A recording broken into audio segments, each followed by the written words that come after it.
Hi to whoever is watching this. I am back with another book review for the month of January. This month I read 6 books. I actually just finished one today. So I'm excited to share with you my favorite books, my least favorite books. Actually, this month I didn't have books that I hated or didn't like. All the books that I've read this month have been actually pretty good. So nothing less than 4 stars, although I am a very generous rater. So rater, is that a word? I don't know. Starting with the first book, Practice Makes Perfect by Sarah Adams.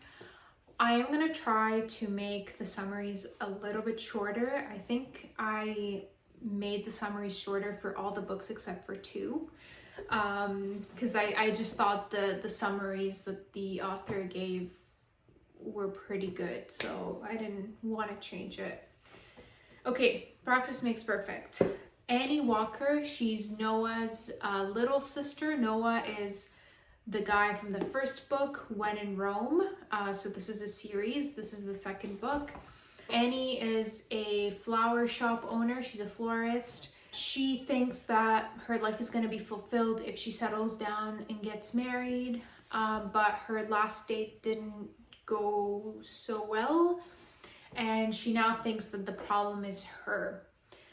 So she enlists the help of this guy, this bodyguard. His name is Will. He's here for her future sister-in-law's wedding, because she's a celebrity. If you haven't read the first book, Amelia Rose, she needs a bodyguard for her wedding.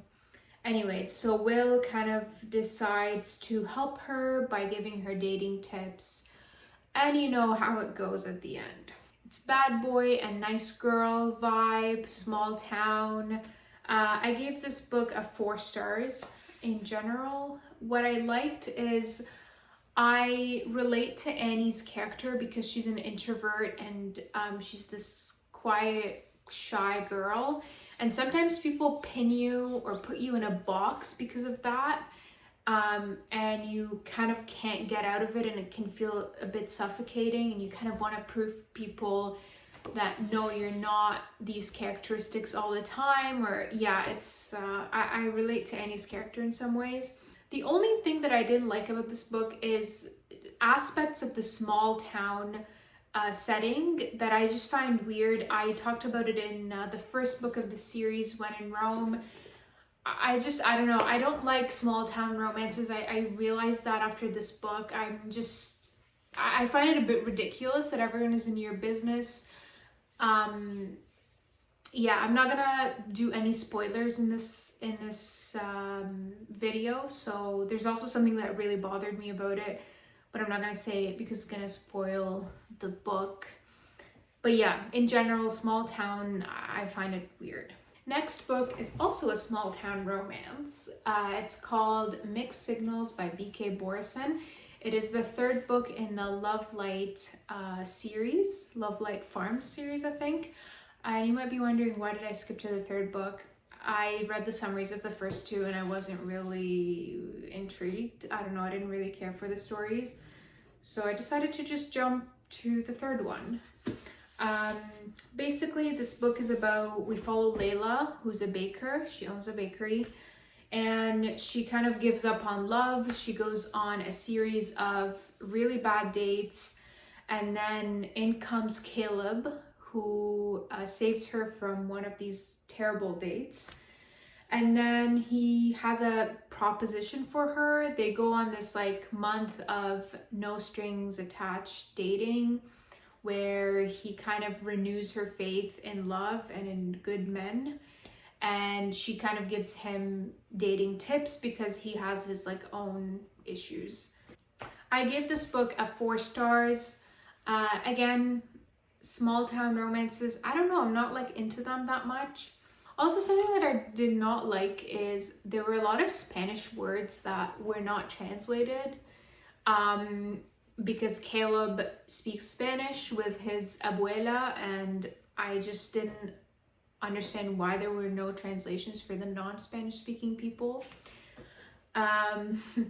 But I think this book will resonate with a lot of people because I see my single friends kind of struggling to find someone and, you know, thinking that they're not worth it or they're not good enough to find a good guy. I see that around me all the time. So I kind of sympathize with Layla's character because I see it with the people around me, unfortunately.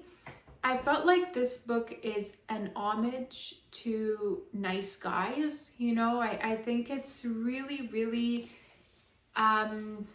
what's the word? Like therapeutic or nice or pleasant to read about a guy as the lead in a book that is just nice. He reminded me of Jack, I believe his name was, in Just for the Summer.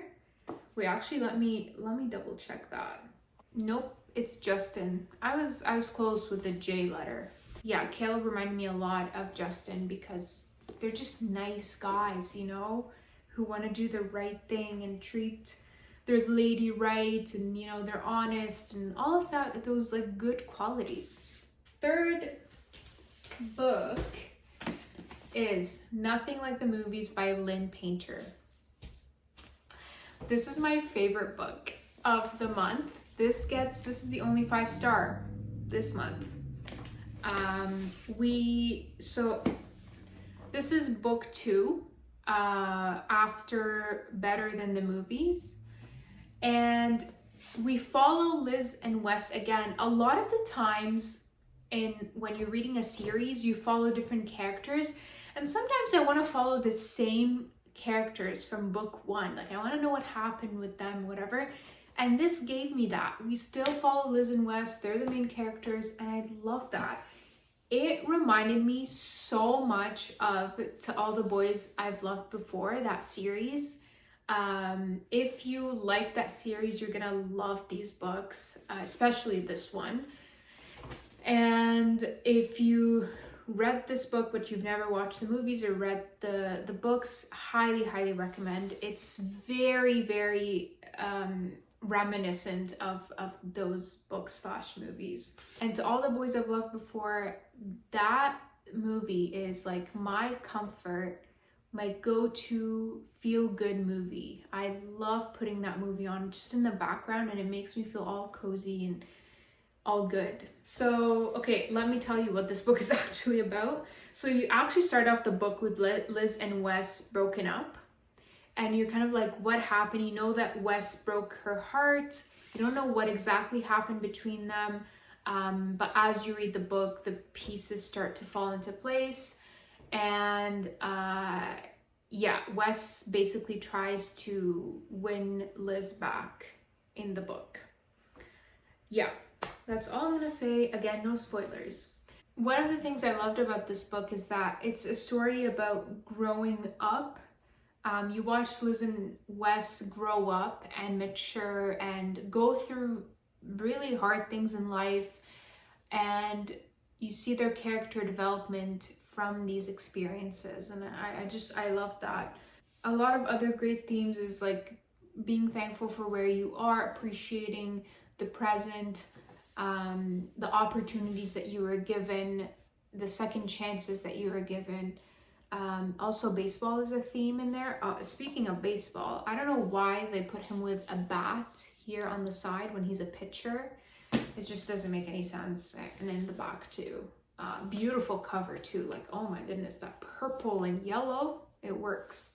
Another thing that I found really weird in this book is American obsession with like meshing college and sports. Like sports is a huge thing in college in the US, and I just don't get it because that's not the culture in Canada whatsoever.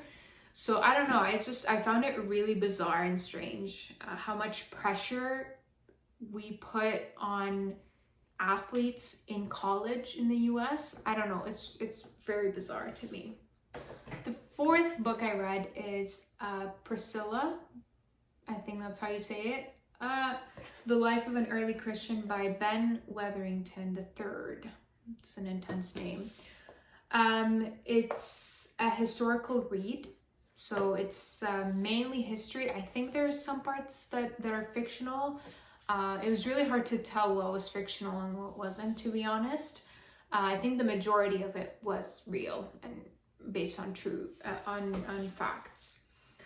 So the summary is Priscilla looks back on her long life and remembers the ways she has participated in the early church. Her journey has taken her to Ephesus, Corinth, and Rome, and she's partnered with Paul and others along the way. Priscilla's story makes the first century biblical world come alive and helps readers connect the events and correspondence in different New Testament books.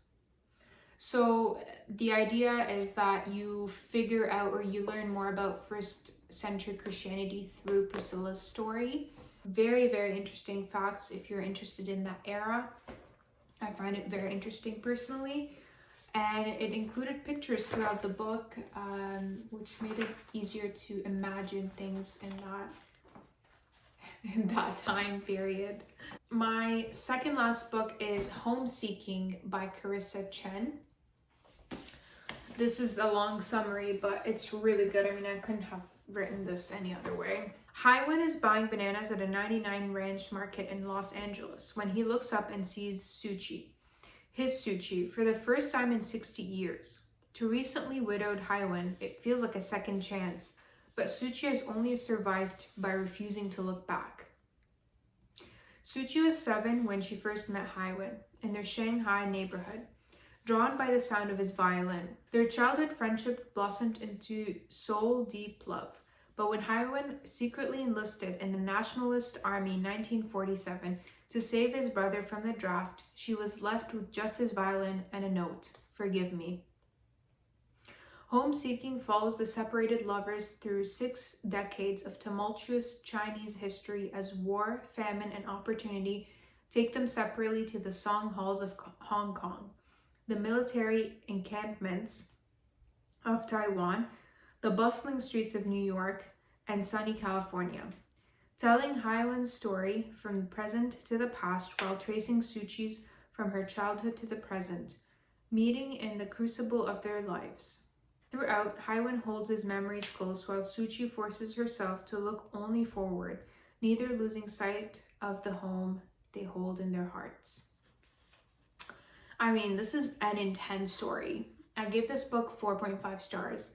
And I took off 0.5 stars because overall it's a sad book, I'd say. When I read books or when I watch movies, I sort of use them as like an escapism method. Not that I hate my life or anything like that, but it's nice to use media and entertainment as a form of like forgetting the current political or social issues that we face and kind of escape for a little bit.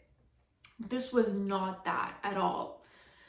It's a very sad story, and yeah, if you're not into that, I don't know if I'd recommend it. But I mean, it's a story that really taught me a lot. I did not know anything about Chinese history, and I learned so much from this book. I ended up like always Googling stuff that I read that I didn't understand.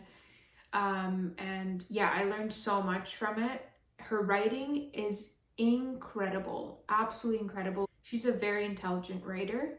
A lot of the themes in this book are obviously related to immigration and the diaspora and feeling the hardships of immigrating and starting a new life and not looking back, the consequences of leaders in government or political figures taking decisions and how that affects the day-to-day lives of normal citizens. I think that was a huge theme in the book as well. And the feeling of guilt leaving your home behind and your parents and your family and when you immigrate and seek new opportunities. Yeah, and always wondering what happened to them, or, if they're okay or if they need help or whatever. Obviously, when this was written, technology was very limited. Now we have means of communicating and staying in touch with our loved ones if we move away, but there's still that feeling of missing home and missing your parents, and not checking up on them enough and not being there for them enough. And last but not least, this is the book that I finished today, The Midnight Library by Haig. I think that's how you say it. Nora Seed commits suicide, or attempts to commit suicide, and between life and death, she finds herself in this midnight library. The books in the midnight library enable Nora to live as if she had done things differently. With the help of an old friend, she can now undo every one of her regrets as she tries to work out her perfect life. But things aren't always what she imagined they'd be, and soon her choices place the library and herself in extreme danger. Before time runs out, she must answer the ultimate question: what is the best way to live? So I gave this book a 4.5 stars. I thought it was really deep. There's a lot of themes in there, but the biggest theme is that there's no such thing as the perfect life. You know, debunking the idea of regretting certain choices made, and even if you had to go back and relive your life and you've taken different decisions, you're still gonna have regrets, and you're still not gonna make, all your decisions are not gonna be perfect, essentially. Happiness ultimately comes from living in the present and appreciating the present and making peace with your choices. So yeah, lots of very, very big themes here in this book, super deep. And I enjoyed this book. And that is it for my January reads. I hope you enjoyed it, and I will see you in the next video, hopefully next week.